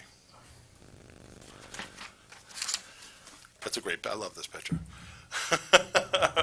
The cute Arts Day, I guess, for Easter. And you can see Liz Rothfeld, our coordinator of senior services there, as well as many of our Rybrook seniors that are really an active group with just big numbers coming down there. We're getting great membership levels, trying to meet the needs of those evolving seniors. They have, people are looking for more active programs. People are looking for more things to do that'll, keep active, to do exercise programs, and it's, doing pickleball and doing so much. It's a needed group, and it's a great experience. And as the baby boomers going to become more in the senior age, which is really, in our case, 55 and over, we're going to have a greater need to provide these services going forward. We also have a new food vendor, and we're doing several capital projects. We've done a lot of interior renovations in the building, and now we're doing some more exterior stuff to help long-term help the building as well, which looks great. Also available for rentals. That's a pitch. Reinvesting in capital projects. The village continues to continue to reinvest in our capital, as we talked about. That's something I think the village should be really proud of that. There's other communities I see are just not even doing any capital this year, and that really catches up. Again, we have about 1.5 million in capital this year with no new debt, which is really fantastic. Last year, you can see it spiked up. The reason for that is we used the ARPA funds mostly for capital. So that's an example of why that number kind of jumped that year.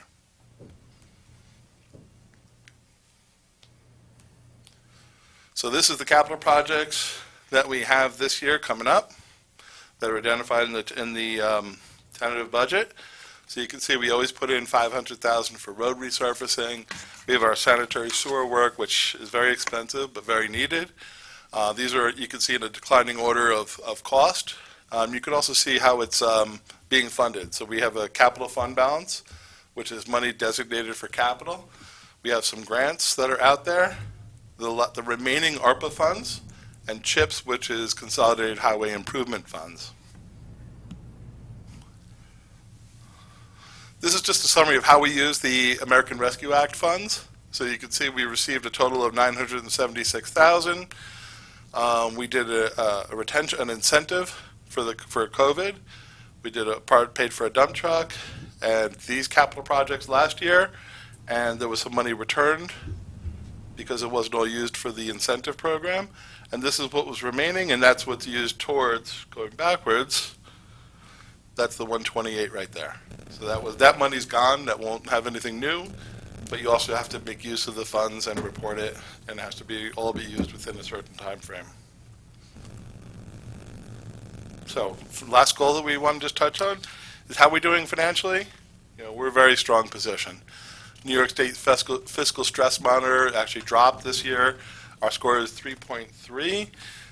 Starts a concern at 45. So we're in very good shape there. Our bond rating is a AA1. It's one of the highest available, especially for a community this size. Fund balance, our unassigned fund balance is, as of May 31st, is about $5 million, which is $20 million of the total, 20% of the total operating budget, which is, again, when we're exceeding or we have anything higher, we don't want to overtax people. So that ends up being used. Anything that gets, for instance, a balance in our operating costs will be used next year, put into a designated for capital, so that money doesn't go towards operating, it goes towards needed capital projects going forward. We have very low debt. Total bond debt, our principal outstanding is about $15.2 million. We could bond up to $213 million if anybody's interested in that, but certainly we are not. So we have very low debt. And how are our property values doing? A good sign of the community's health is looking at our assessed values, and they're up overall.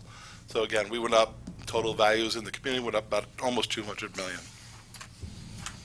And that's on both the residential and the commercial. So here you just get a little snapshot of our serial bonds and bands. You can see we don't have a lot of bands outstanding because we haven't had to take them out. Those are usually 5 years. And our debt, really, that's our public works garage. So really, we only have 2 serial bonds and 2 bands left. And in fact, one of those I think is ending next year. Yeah, one of the bands, no, a portion of the serial bond is going to be dropping in the next year or 2.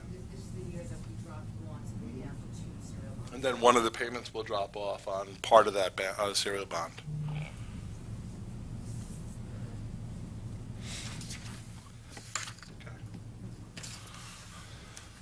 Okay, the board has held 2 work sessions, and these are the changes that were discussed. They won't be officially acted upon until the board adopts the budget, but you can see there was an increase in revenues from the tennis court rentals of about $1,650. The expenditures, you can see the modifications that were made in AJP, the police department, and sewer tax billing. And what that all means is tentative budget was $22,358 under the cap, and now the percentage, now it's $20,323. Also going to the board asked to start looking at the fire engine replacement and to modify all the various fees that are in the village. And I also put this in Dropbox this week for the board. That reflects through the last night's work session. So how would it look as if all those actions are enacted?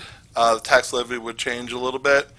The tax levy increase would go up by that same couple $1,000s. The tax levy increase would be, instead of 277, it would be 2.78.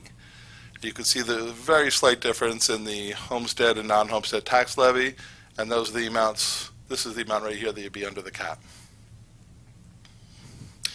And lastly, I just want to thank the board for your direction. I want to thank Trish again, and Lawrence, and Greg, and all the department heads. It's really a combined effort of everybody, and I think it's a very solid budget that'll, I think the residents should be proud of and hopefully be satisfied with how we try to keep the taxes reasonable, but also provide really quality services that the people want. Thank you. Thank you, Chris. Thank you. Thank you. As a quick question, I mean, you can, not regarding the budget itself. That's it? No?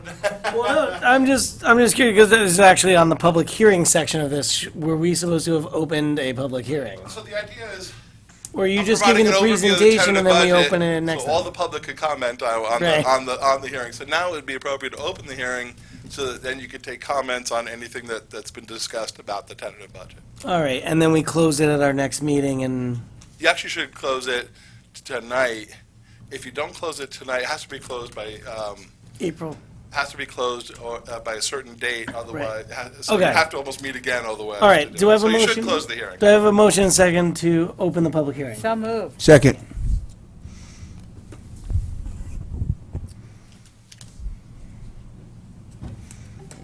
Trustee Epstein? Yes. Trustee Fisher? Yes. Trustee Heiser? Yes. Trustee Morlino, Yes. Mayor Klein? Yes. Thank you. And I just want to say a big thank you to Trish, Lawrence, Chris, all the department heads, everyone involved in this process. This isn't an easy year. It's tough. I think as a municipality, we make the decision to try and stay under the tax cap, which Trustee Heiser will point out is fictitious. And I'm trying to be nice. You're being very nice. It's an arbitrary capricious number. And we do that to try and protect the residents and try and protect, and difficult choices come with this. Not buying a second police vehicle, keeping a DPW labor position open, and not filled. These are tough choices. But, trying to protect the interests of our residents, while maintaining services, and that's what we're about as a municipal government. And I just want to thank everyone for their hard work in getting us to that. It's not easy. And, just, again, thank you. I was just going to say, Chris is very modest, but, Chris is the captain of this ship. And he basically keeps us going and makes everything right. But I also want to congratulate the finance department and every other department who came before us during this budget process. And they knew, as the mayor pointed out, this is going to be a tough year, unlike all the easy years we have. And their requests were all reflective of the fact that they understood what we were trying to accomplish, which is, although I think it's ridiculous, we were trying to stay under the tax cap. And I am year after year after year amazed at the quality of our employees who work for the Village of Rybrook. We are incredibly fortunate to have such a great staff. Agreed. I concur, and I just want to add that we're very lucky to have the staff that we have in every position. Everybody thinks that anytime something happens, we get letters. If anything blows down, and they come immediately. It's a great, friendly village, and we have somebody steering it that is really amazing. I don't know what we're going to do without you and the staff that you have. Thank you. Thank you. And I'll make sure everyone hears that as well. All the staff hears that. Again, it's a great team, really. Years ago, I worked in communities where people ask for this and hope to get that. It's not that way here. People understand it, like you said. They understand the situation for the residents. They come in, the department heads come in with reasonable requests. They try to think out of the box on ways to get things done. And if there's a dead end, we look for other ways to do it, whether it be grants or other ways to find ways to get the job done. So I give so much credit to all the department heads and all the staff that worked in those departments to do everything to work together to do what's best for the community. And I think there's a lot to be proud of there. Yeah, and I would agree with the reasonable requests, for sure. They're very good with that. It's not, we can try to knock it down, but they're not asking for a lot. Every department knows kind of what we're all up against. Very good job. And again, a very tough year. Very tough year. All right. So we need Public hearing. yes, Yeah, it's a public hearing. You're welcome to. You more than most. I think this is the first. We want to hear something. My 10 years on the board, I think this is the first public comment on the budget. So please. Well, actually, it's a question, and I may not be using the words exactly right, so just bear with me. There is an expanded tax break for senior citizens. It was approved in Albany, it was made available, it was approved by the county. It now needs to be approved by this Board of Trustees. Is that decision baked into this budget? I mean, is it? No, it's not, because the budget is saying how much has to be raised in a levy, which basically says how much you have to raise in taxation. So that's separate and apart from the budget process, because what happens is if one resident gets a tax break, that means it's made up by the others. So the levy is still collected. How much we need for the levy, we still receive in any regard. So do you have a time frame in mind for when you intend to address that? That's up to that's a policy question for Oh, the. okay, sorry. Unsure of the timeframe. I'm sorry? Unsure of the timeframe. Unsure, okay. Thank you very much.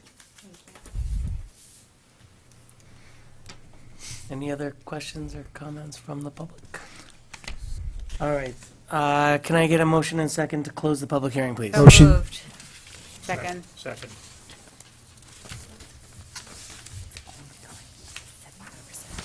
Trustee Epstein? Yes. Trustee Fisher? Yes. Trustee Heiser? Yes. Trustee Morlino, Yes. Mayor Klein? Yes, thank you. Public hearing number 3 is not needed. That would have been a public hearing to propose a local law authorizing property tax levy in excess of the limit. We are under the tax cap, even though it is our right to do what we want with the taxes as a home rule state and an unfunded mandate from New York State, but I won't go into that now. All right. Resolution number 3, considering annual organizational meeting resolutions. And we can summarize as much as Yes, possible. I'm going to summarize as much as possible. Paraphrase, yeah, go ahead. This will take a- I read it already. Okay, so I'm going to summarize this as much as we can, and the first meeting in April under village law is the reorganizational meeting, so this is the time when you make certain reappointments to boards, commissions, committees, as well as authorize certain consultants to represent the village, as well as other positions. So I'm just going to really go quickly and summarize. Retaining village attorney, that's the law firm of Keenan Bean, headed by Ralph DeMarco, representing us for the village. Appointment of labor council, which is Littler Mendelson, which is Craig Benson. Appointment of tax certiorari council, which is Toulis, Wilkes, Huff, and Geiger, which is Mark Toulis. Appointment of special water council, that's Joel Dichter of Dichter Law. Appointment of the village's risk manager, which is Foa and Sons, RJ Impastato. Retaining engineering consultant, that's Dolph Rofed Engineering, division of AI Engineers. Retaining village planning consultant is Hardesty in Hanover, Michael Galante. Actually, it's not Michael anymore, but it's Hardesty in Hanover.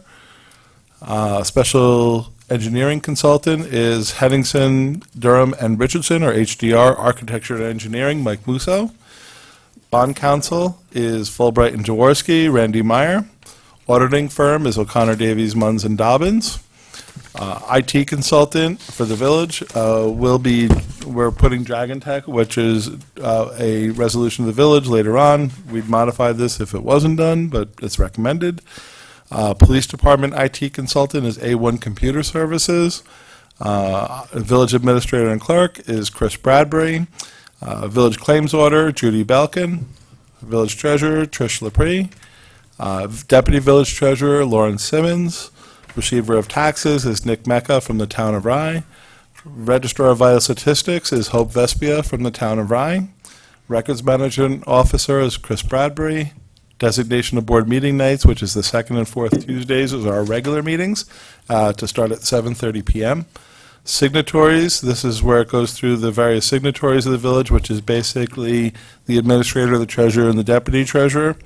Authorized to sign bonds, bans, and other obligations of the village, and also do other bank transfers and other work, and also list the banks that we work with. Designation depositories, JP Morgan Chase, New York Class, TD Bank, Valley National, customers, People's United, are all depositories. Official newspaper is Westmore News for the Village of Rybrook. Friends of Rybrook is established. The village board also serves as the board of the Friends of Rybrook. Readoption of the rules of procedure of the Board of Trustees. That's, we have rules and procedures which are listed on our website under our meeting, and this is a readoption of those rules and procedures of the village board. Great, thank you, Chris. Can I have a motion and second? Motion? Second. Thank you for keeping that as short as possible. Best I It's could do. a very important thing that we do that needs to be done. Yes. We thank all of our consultants and everyone else on that list. Ralph, we look forward to continuing working with you. Thank you, me as well. And in some cases, there's agreements that we also reference in there, the dates of the agreements. In some cases, there's no increases. In some cases, there are increases, and Greg Rivera provided a chart to show the board where those changes were being requested. Great, thank you.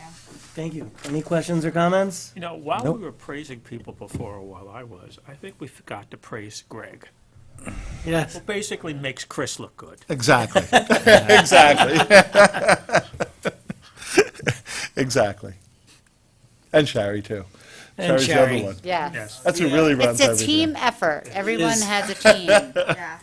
Thank you. And keeping everyone in line. Especially Chris.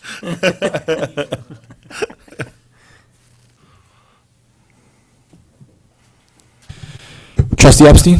Yes. Trustee Fisher? Yes. Trustee Heiser? Yes. Trustee Morlino, Yes. Mayor Klein? Yes, thank you. Another long one. Resolution number 4, considering appointments to various boards, commissions, and committees. Okay, again, I'm just going to kind of mention the names, and the committee. So Sustainability Committee, Frank Pugliese, Michael Siegel, Lena Kim, and Bridget Dix is reappointed as chair. Parks and Rec, Advisory Council on Parks and Recreation, Judy Klein, Krista Mutis, Stephen Zwicker, Hardy Manhaven, Taylor Gutierrez, Nancy Lee Maltez, and Judy Klein is reappointed as chair. Airport Advisory Council, George Walsh, Alan Strauss, John Mungo, and Peter Schlachtis is reappointed as chair. Architecture Review Board, Mitchell Levy, Anna Carbone, Jonathan Metz, Freda Berger, and Mitchell Levy is reappointed as chair. Ethics Board, Lawrence Engel, Dana Zimmerman, Ken Finder, Andrew Zeitlin, Bonnie Baker Butler, and Andrew Zeitlin is reappointed as chair. Planning Board, Robert Goodman is reappointed as chair. Appointment to the Records Management Committee, that's the mayor, myself, Trish LaPree, Liz Rodfeld, and Greg Austin. Appointments to the Technology and Communications Commission, Rob Georges, Pamela Jaffe, Lori Hecker, Stephen Malcolmson, and Jeffrey Friedman, and they still need a chair at this point, but that'll be, hopefully be reappointed soon. Resolve that sooner. Yep. Appointments to the Traffic Commission, Gerald Applebaum, Barry Citrin, Michael Barnett, Judy Simon, Joshua Balsam, and Gerald Applebaum is reappointed chair. Zoning Board of Appeals, Don Moscato, and Don Moscato is also reappointed as chair. Thank you, Chris. Can I have a motion and second, please? Second? As you just heard, there is a very long list of names. These are all people who have volunteered to help with the village and what the village does. So I just want to say thank you to everyone who's on that list and who's not on that list, because this is just appointments and reappointments. It does not mention everyone who is on one of those boards or commissions. And we really appreciate everything you do for the village of Rybrook. We certainly couldn't do it without you. You should point out that everybody on the commissions and boards will receive the same pay next year as they got this year. You will receive the same pay that we get, yes. Appreciation, thank you. You're lucky. Maybe not everyone. Although we've talked about doing an event, like a little thank you for Yes. for the, We're looking to do something at one of our music events for Great. for Absolutely. some people. Yep. some way to thank people who volunteer on our boards and commissions, so, all right. Trustee Epstein? Yes, thank Trust- you all. Trustee Fisher? Yes. Trustee Heiser? Yes. Trustee Morlino, Yes. Mayor Klein? Yes, thank you. Resolution number 5, considering an agreement between the Village of Rybrook and Dragon Tech for information technology services. Whereas the Village of Rybrook seeks to purchase information technology services to secure, store, and exchange electronic data to support efficient village operations, and whereas the Village of Rybrook seeks to acquire IT services from Dragon Tech, now therefore be it resolved that the Village of Rybrook Board of Trustees hereby authorizes the Village of Rybrook to sign an agreement with Dragon Tech for a monthly cost of $13,242 for its IT services beginning May 1st, 2023 to April 30th, 2025, subject to any modifications made by council. Be it further resolved that the mayor and administrator are authorized to sign any documents necessary to accomplish the purposes of this resolution. Thank you, Chris. Can I have a motion second, please? So moved. Second. Chris, a little background? Sure.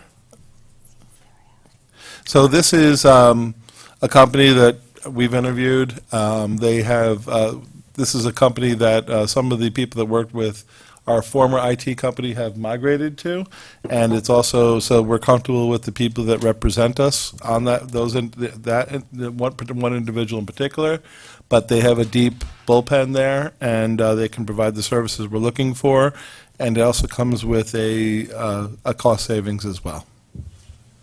Okay, thank you, Chris. Do we have any comments, questions on that? All right. Trustee Epstein? Yes. Trustee Fisher? Yes. Trustee Heiser? Yes. Trustee Morlino, Yes. Mayor Klein? Yes, thank you. Resolution number 6, considering approving the minutes for the meeting held on January 10th, 2023. Now therefore be resolved that the Village of Rybrook Board of Trustees approves the minutes for the meeting held on January 10th, 2023. Can I have a motion second, please? Motion. Second.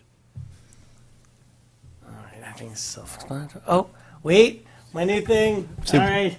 Voice, we're gonna do a voice call on this. that- All in favor? Say aye. Aye. All opposed? The ayes have it.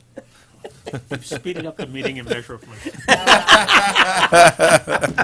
do all our things like that. Administrators report, please. Okay, I just have a couple of quick items. One is, I just want to mention again that the fitness programs now are coming up.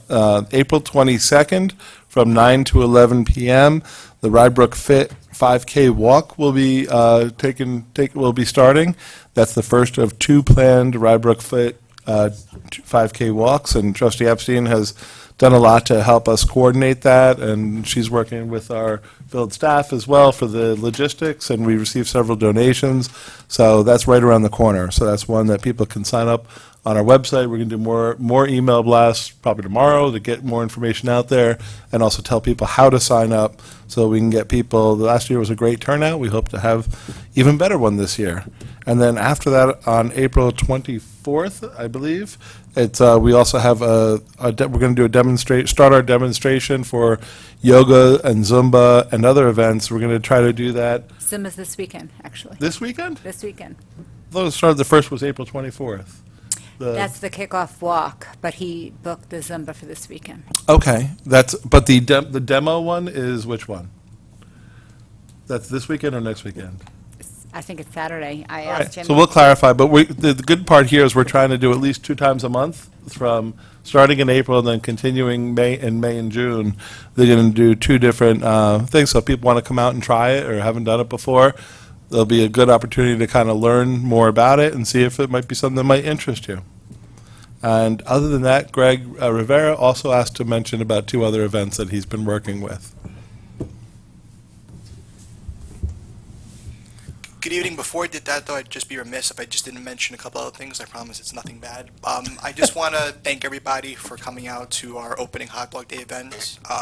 I personally didn't know that little kids still love cards, but Baseball cards. Yes, and we had other sports cards in there. But I do want to thank the donor, who he has asked to remain anonymous, and I do want to respect his wishes. But I do want to thank him once again for allowing us to give away his lifelong collection of more than 40 years with his son. So that was, I think, a very touching gesture, and he is a new resident, so he, I think we should be honored that he chose us to be the ones to receive it. And also the Grolio family Yes, for the I hot want dog. to mention that next. I do want to also thank the Grolio family, which were secretary to confidential secretary administrator Sherry Malillo is a part of that family, but we do want to also recognize them for allowing us to be the new owners of the hot dog stand. So again, thank you to him as well. and the rest of the Graglio family for allowing us to have it, and when you promise we'll make good use of it and create a lot more special memories with it. And just one other thing that I do want to mention is just regarding leaf blowers. I just really want to thank everyone involved. Again, I am also, in addition to Mr. Bradbury's assistant, I'm also the employee liaison to Sustainability Committee. And so I do want to take time to thank the committee for all their hard work. It's definitely been a journey, and I would be not be truthful if I didn't say it wasn't challenging at times, but I definitely also want to thank our counsel here for also guiding us through the whole process. And also, she's no longer working with Keen, being with Drew Gambles, who also, whether it be just drafting legislation for us or anytime we had questions, providing, as recently as actually earlier today, providing us with legal guidance on any variety of versions that we've had of this law. And I also just want to thank, in particular, Mayor Klein and Administrator Bradbury for actually tasking me with doing this, because I said, as challenging as it was at times, it really was overall a really good experience for me. And it definitely, I grew a lot from it, and definitely when, if the board decides to pursue another local law regarding whether it be other forms of equipment or anything else, I think the committee will be much better prepared. And then just the final note I want to touch on this is that while the law is passed, again, the Sustainability Committee, I have already notified them there is work for us to do regarding educating the public, whether it be at the birthday or different events, and I will be working with them to ensure that we get that done. And then just the last thing for me is just a couple different events that are coming up that are sustainability related, but both on April 30th. The Sustainability Committee, in conjunction with the Portchester Sustainability Committee, will be hosting their next seed exchange over at the Portchester Rybrook Library. So I definitely want to thank the library again for allowing us to use that spot, and they typically have very good traffic. And then the town of Rye is also hosting their spring annual cleanup, which village we are participating in. So I am the host captain of the site at the AJP Senior Center. That's going to be going on from 9 a.m. to 11 a.m. So I will also be sending out the flyers for that, distributing through our social media channels as well as our village newsletter to make that more accessible to the public. So if any students need service hours, particularly for the planting at AJP, I'll be happy to sign off on that as well. Thank you, Greg. Yes, thank you. And we guys don't realize behind the scenes, so like Greg literally contacted and had long discussions with any commercial property you could think of on the whole leaf blower properties, the HOAs, reaching out to all the HOAs. So did a lot of legwork, and that's important because, again, the worst thing that could ever happen is people are surprised. Right. So we want to make sure that, for good or for bad, people will agree or disagree, but we always want to make sure people are informed. Good job, And Greg. That's what's important. Thank So you. thank you for all that hard work. And just to confirm, there is a Zumba class at 11 a.m. Okay, thank you. Pine Ridge And I'll Park. put that out tomorrow. I put it on Rybrook Residence. I'll be there. And I also just want to say a quick thank you to this board and everyone in this room. We've had a long 2 nights. We've had a very long 2 nights, and, past 9:30 both nights, so thank you for giving your time to the village. The next meetings of the Board of Trustees are April 25th and May 9th, 2023. Thank you and have a good night. Thank you. Thank you. May 9th, 1 minute. All right. We did it.